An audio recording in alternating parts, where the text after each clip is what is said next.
چون صید به دام تو به هر لحظه شکارم، ای طرفه نگارم.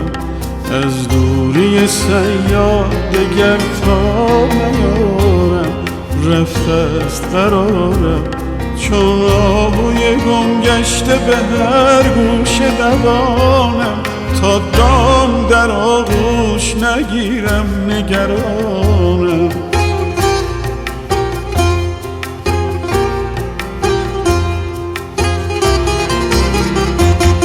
از ناوک مژگان شد و صد تیر پرانی، بر دل بنشانی.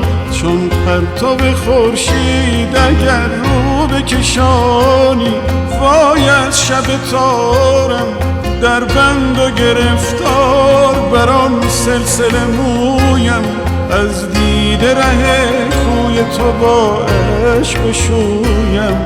با حال نزارم، با حال نزارم.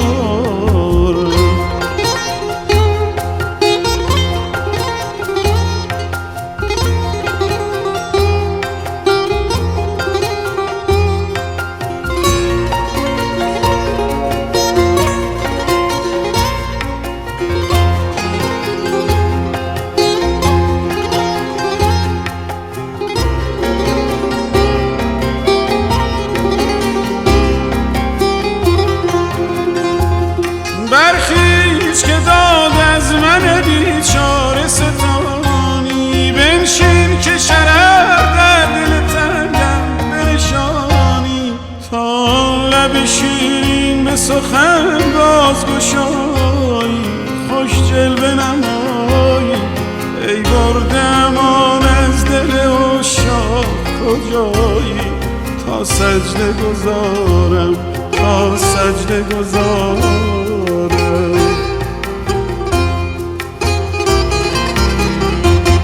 گر بوی تو را باد به منزل برسانه، جانم برهانه.